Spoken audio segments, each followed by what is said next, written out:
Welcome back to 556 Media. We're back out here in the shop because we are going to talk about firearms, but particularly ammunition and the caliber of firearms that you own and why you might want to consider consolidating into a limited number of calibers. So we can talk about 223, 556. We can talk about 12 gauge. We can talk about 9mm. We can talk about 22. Everything that you can think of firearm related when it comes to caliber, and there's a lot in between before and after as well. Let's get into it.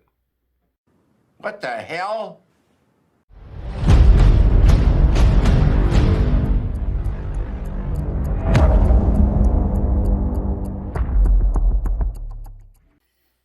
So here on the bench,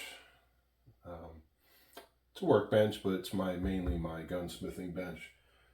But we're going to talk about the ammo, the ammunition, the calibers I choose, and the reasons why. So let's dive right into it. So 12 gauge, we'll start pretty simple. So a lot of 12 gauge, and I know these are field loads. They call these competition target loads, things like that, but they're basically 1 ounce, 7.5 shot. You can use them for sporting clays. You can use these for hunting, and you can use these for self-defense if you had to. So we'll dispel some popular myths in the firearm culture as we go along, but these can be used for self-defense should the need arise. I'm not going to name brands. I'm not sponsored here. You can clearly see whoever makes the ammunition I'm talking about, but I'm specifically talking about the calibers I choose and why I limit the caliber firearms I purchase, own, possess, use, and train with, and the ammunition that that's associated with them. So 12 gauge. 12 gauge is a big one. For my own setups, I use 1 ounce slugs and double-aught buck, which is basically 9 rounds of 32 caliber in each 12 gauge load. So just an example, 12 gauge, readily available, very popular caliber. You can get it in all kinds of different configurations, so it makes sense. It's affordable.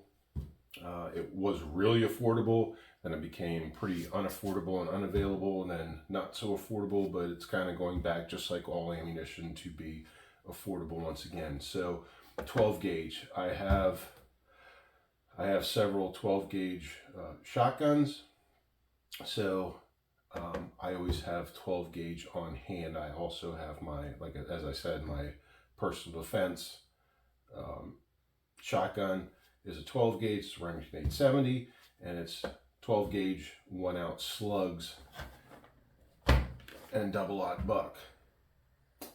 Let's talk about another common round, which is 9mm, right? This is your standard, what would be considered in the firearms industry a range round, a MagTech. It's a 9mm, 115 grain, full metal jacket round. There's 50 of these bullets in this little box. And a lot of people in the firearms world say, well, yeah, they're just range rounds and there's better things out there than 9. Well, there may be, but the better things out there than 9 are also more expensive, not as readily available, and also cause damage to your firearm, which we'll get into, like the 40.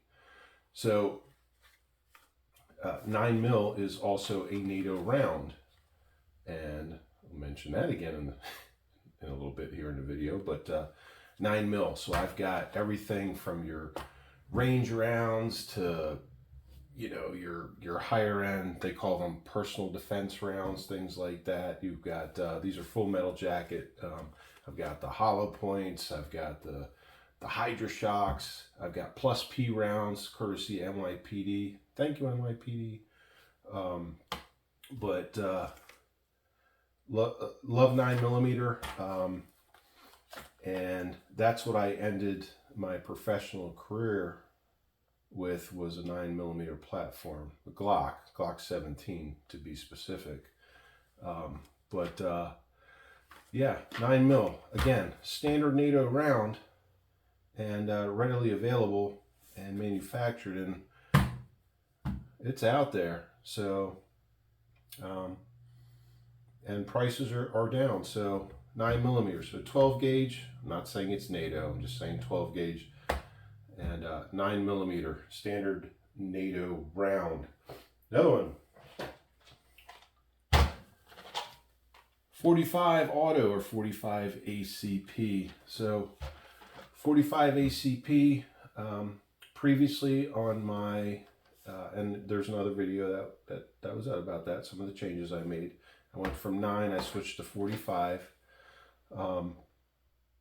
Here's 100 rounds of the Federal American Eagle 230 grain, 45 ACP.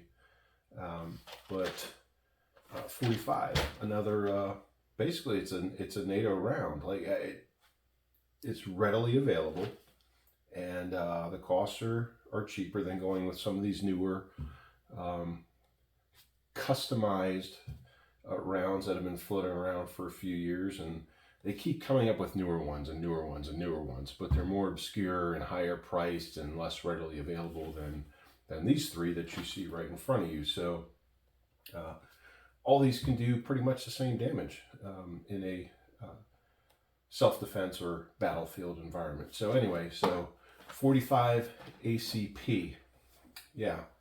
And then here's one. I like this one. I'm going to bring it out because a lot of people are going to disagree. People in the firearms community and hunters are going to disagree with what I say. So 22 long rifle, right? And this is a gigantic, they call it a bucket of bullets, but it's 1,400 rounds of 22 long rifle ammunition. And 22 has been used, geez, forever, well, all of my lifetime and beyond. Great for target shooting, great for small game hunting, things like that. Great for, you can convert different caliber firearms to use 22 ammunition. One of the benefits is it's an extremely high velocity long range round, but it's effective and more cost efficient than spending money on, say, the same amount of rounds. Like I said, 1,400 of these bullets versus 1,400 bullets of any of these. It's more cost effective, and like I said, they're used for everything from training to hunting and in between.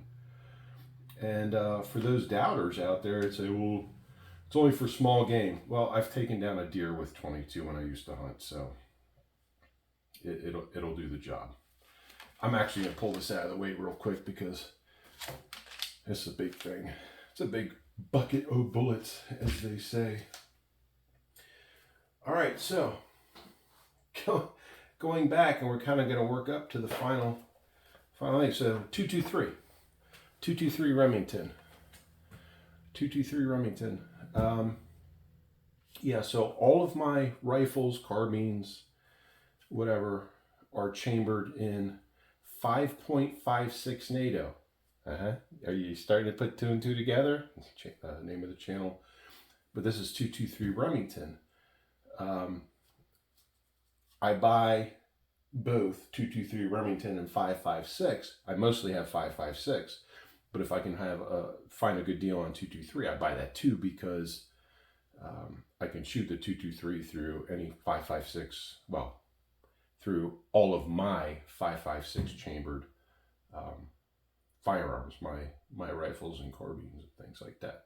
So I have 223 ammo, plenty of that on stock, and yeah, it's good. And believe it or not, there's 50 bullets in this little box, and that may sound trivial to people that know about guns and stuff, but people that don't know about guns, firearms and ammunition things, that should be pretty important. Now here we go with this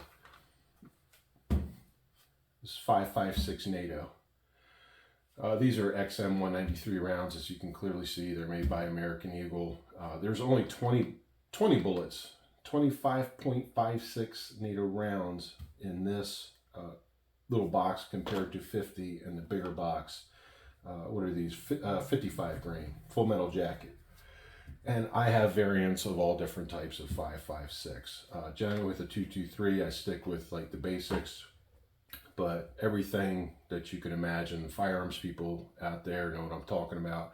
Different variants, but all of my firearms chambered in 5.56 will fire the 5.56 and the 223 that I have on hand and preloaded into the firearms, to the magazine feeding devices.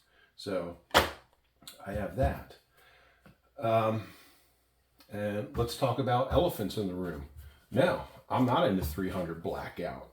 I'm not into 40 anymore. I would be interested in getting 10 mil, but a 40. Those of you that actually know about firearms and ammunition know that a 40 Smith & Wesson is a 10 millimeter short.